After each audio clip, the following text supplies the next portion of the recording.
well, this is an interview with Caravan of Horse on the 30th of October 1955, and I'm going to ask you some questions now. So, you are? Laughing Pete. John. Jamie. Right, and I've got to ask why Caravan of Horse? You can answer this one, you know, I don't. Pete was stoned one day watching the Four Feathers, the version with Heath Ledger, the remake, which funnily enough was on last Sunday, and the main character gets lost for dead, left for dead in the desert, and he's rescued by a caravan of horse, and camels and stuff. I sat watching the film, and this line come out, come to the prison on my caravan of horse. That's a French geezer. And I thought, that's a great name for a band, and that's how it come about. And then we figured out it actually works as cow for people that can't spend all the smell on. And then Heath Ledger went and died. Ruined it all. Brilliantly Batman, wasn't it? Right, well, that's really interesting actually. So there's no saucy stories about weekends in Brighton or nothing like that, which some people find quite disappointing. There's nothing like that at all. And how did you not meet? Through the gay ads. Yeah. Through what? Gay ads. Messages scrawled on toilet walls. I just phoned this number. It said length required. I phoned it, and here I am. Jamie's a family friend. Yeah. And then we gigged with another guitarist ages ago, and then John's band come and supported us. Oh, right. And that's how I met John. So you mingled? Well, sort of. Then I booted the other guitarist out for being a twat, and then John joined. Oh, right. And it's been happy families ever since. Oh, it's been good going so far. I've got nothing to complain about. So, who are your influences? God, dear, say something. Zombies, memes. Tea. Tea. Okay. There must be more influences than that. Yes.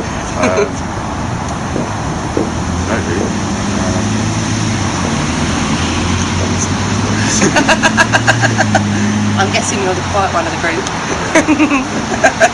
We've all got different influences. Yeah, so I don't know. All of us. John's brought a whole host of new listeners to me. Oh wow. Which has been really interesting. So I Sabbath from Motorhead.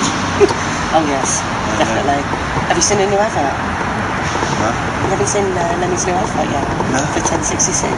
Is it 1064? Oh, I don't know. I don't drink beer. I don't watch 16. That's it, yeah. Cronenberg, is he doing adverts? Isn't he? Cool. Yeah, he slowed down Ace's that was on face. YouTube, wasn't it? Yeah, that's quite like. Yeah, I know. No, he's quite good. Sort of Lemmy doing blues is a bit depressing, really. I remember seeing, because I'm old enough to, him being on TV saying, "Oh, I'll never have an acoustic guitar in Motorhead because it wouldn't be Motorhead, man." And then, he reaches 172 now, and he's got a fucking acoustic guitar, sell out. So, if you could do a dream gig with anybody, who would it be? You, man. Oh, that's so sweet. Caius. Let's have a drink. Yeah, Caius Reform, need a band, pick Caravan of Horse to open up. Oh, really? World tour, because it would be a world tour. It'd have to be. Yeah, it'd have to be, Caius. Never got back together. They have got back together. Yeah. He's a zombie now. He is. What would you be like on a world tour? Seriously, fucked up on drugs. You're not supposed to say things like that on camera.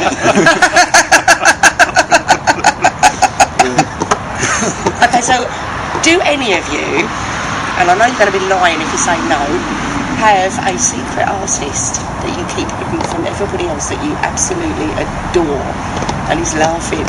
Guilty pleasure is the Stereophonics. Is it? No, I think. I'll tell you, they've got a great attitude. I never told you that. I was talking about fucking stereo. I didn't say what it sounded like. It was a guilty pleasure. Oh, right, okay. Go on, I fessed up. You can say I don't know. Barry Manilow. Oh no, it's Brian Ferry.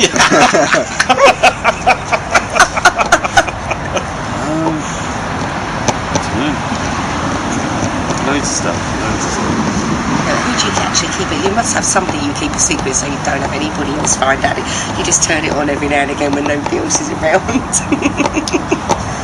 Like Kylie or something. Oh, Temple Tudor are good. Yeah. They're good. Well, many tights. Yeah. Yeah. Go on, G. Go on, kill us. Go on. Rolf Harris. No, he was not. Who do you look like? Got to give you a little tune and go dice. Oh dear.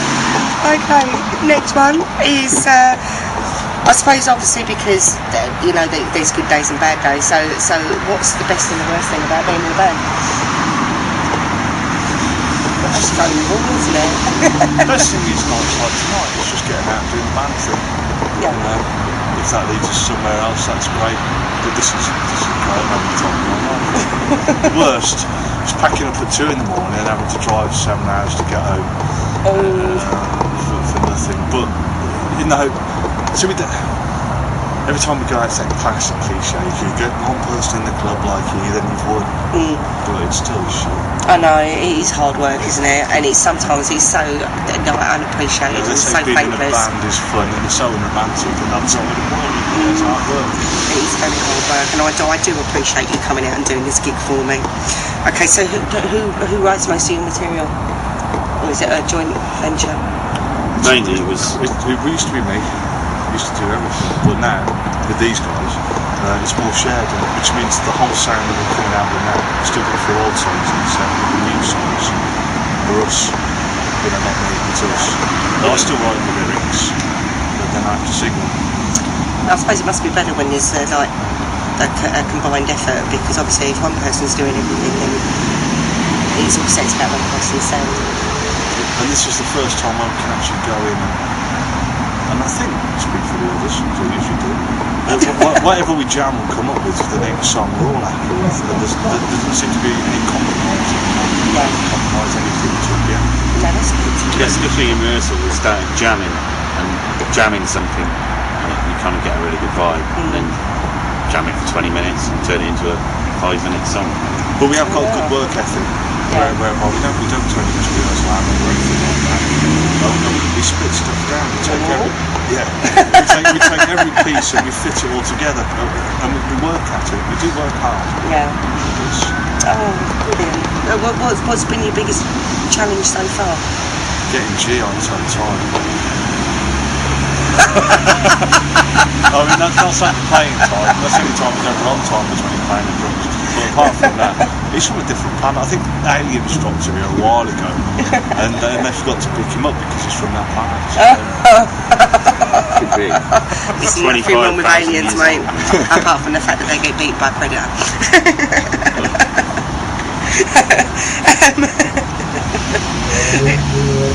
What is the most played song when you do a gig? You must have a favourite that you do every single gig. I mean, I know you do a few every single gig, but it must be one that you really particularly like playing. Now always play this one. That was the first song we learned together. Yeah. So it's the easiest. The new songs, I'm really digging the new songs. Really. Is that shovel digging it? No, it's just.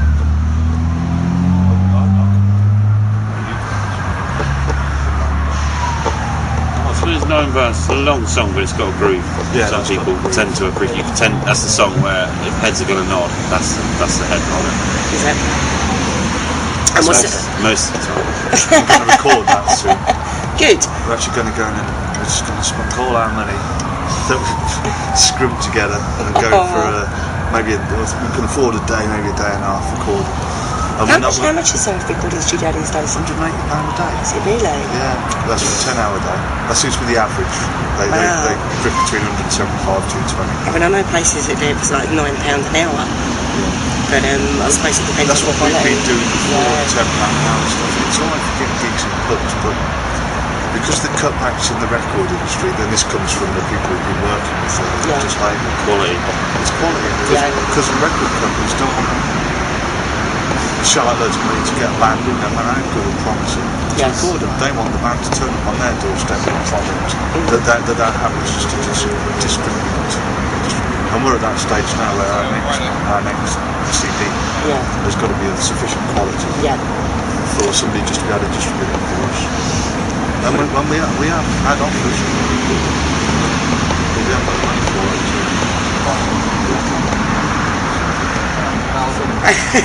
But that, I think all bands are finding that now. You see so many bands out there having to do their own thing, and spend thousands on albums in hope that they can get picked up.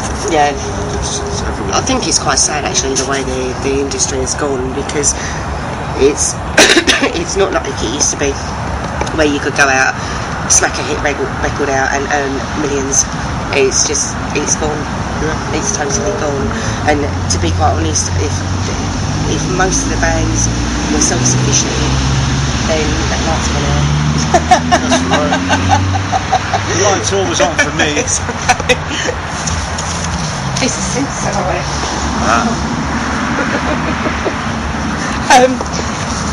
You know, if more bands were self-sufficient, then they'd be able to earn a lot more. It's a catch-22, isn't it? Yeah. Because you've got, we've all got day jobs. It's the only way we can do this. That's right. Of course we have, yeah. I mean, basically, you're looking at a promoter, a label, and everything, and does everything for nothing for you to be able to earn a penny. Yeah, it's done. Well, apart from this.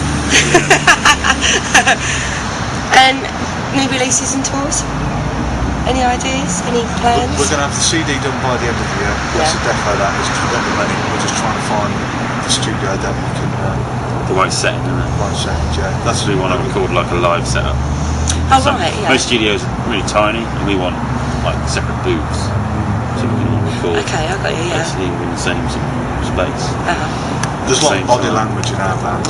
Yeah, it's all about feel. You Yeah. see, it's not that technical. It's No, just feel, groove, and Yeah. finding a groove and locking in. I know you're going to be putting the CD up on my site. Of course we will. Of course. Good, Put good. it everywhere we can. That means I've got to buy it. That's the rules on my site. Is that No, it? I'm the boss, I've got to buy it. Now we're sending that. No. Fair's fair. If you're going to make it and you're going to put all that hard work into it, then I've got to buy it. It's as simple as that. Fair enough. Thank you very much. You're very welcome. Selling them £500 each. At least, yeah. We are Everybody really rich. It's all on tape now, that's it. Well, this has been Caravan of Halls, and I've really enjoyed this. Sorry. Carry on. I was going to say, even if we do manage to sell one CD at £500, that's our weekend in Bolga sorted. With the Well, that halls. caravan. This is Caravan of Halls. I'm Mel from the Rock Junction.